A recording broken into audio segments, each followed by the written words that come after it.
and he couldn't bring it to a stop.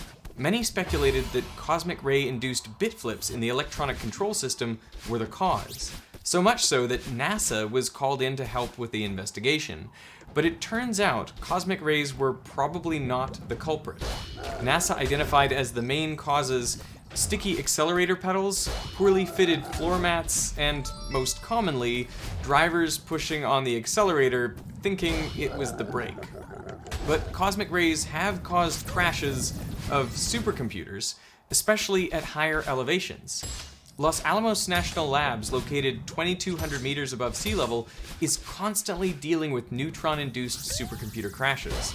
So the software autosaves frequently, and neutron detectors have been installed throughout the facility. If you go even higher, like climbing up to cruising altitude in a plane, you can see the radiation from cosmic rays increasing on a Geiger counter. To 0.5 microsieverts per hour at 18,000 feet, up to 1 microsievert per hour at 23,000 feet, over 2 microsieverts per hour at 33,000 feet, and over 3 microsieverts per hour at even higher altitudes and towards the poles. At cruising altitude, this increases the chance of a single event upset by 10 to 30 times. This isn't critical if it happens in your laptop, but what if it occurs in the flight computer? On October 7, 2008, an Airbus A330 took off from Singapore to Perth. Just over 3 hours into the flight, the plane suddenly pitched down, diving 200 meters in 20 seconds.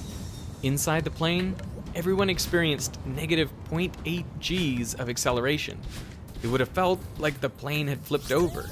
The G-force was enough, even with our 3-point harness, to lift us both out of the seat and push us forward as well. Minutes later, the plane dropped another 120 meters. 119 people on board were injured, many from bumping their heads into the ceiling. So the pilots decided to make an emergency landing in Learmonth. In the investigation that followed, the fault seemed to occur with the first Air Data Inertial Reference Unit, or ADIRU for short. This computer supplies critical data like airspeed, angle of attack, and altitude. The way it supplies each of these pieces of information is in a 32-bit binary word. The first 8 bits identify the type of information, and bits 11 to 29 encode the actual data.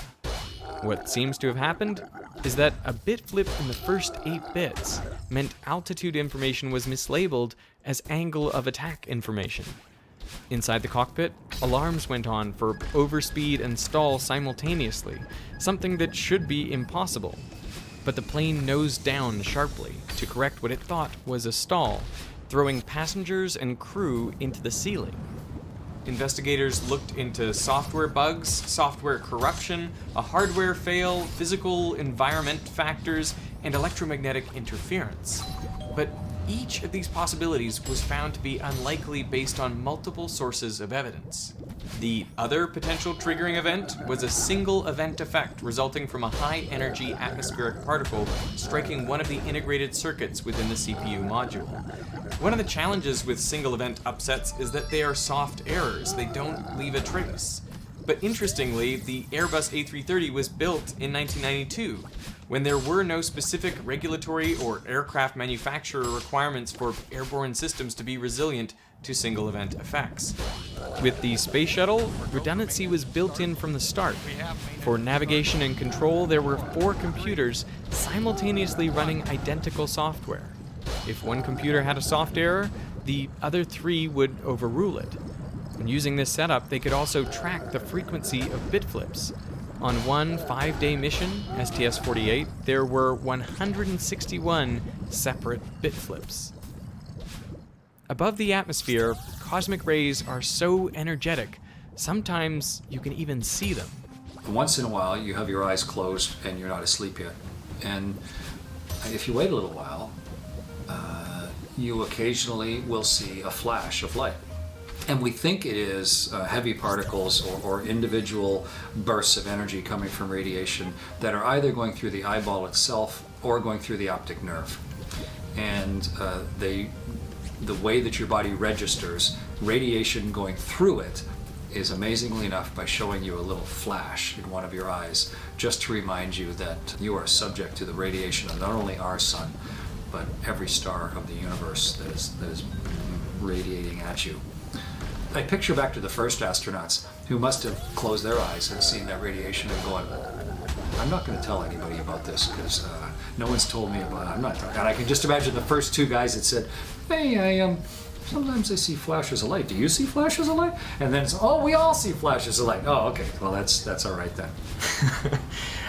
For missions to other planets, protecting electronics is critical.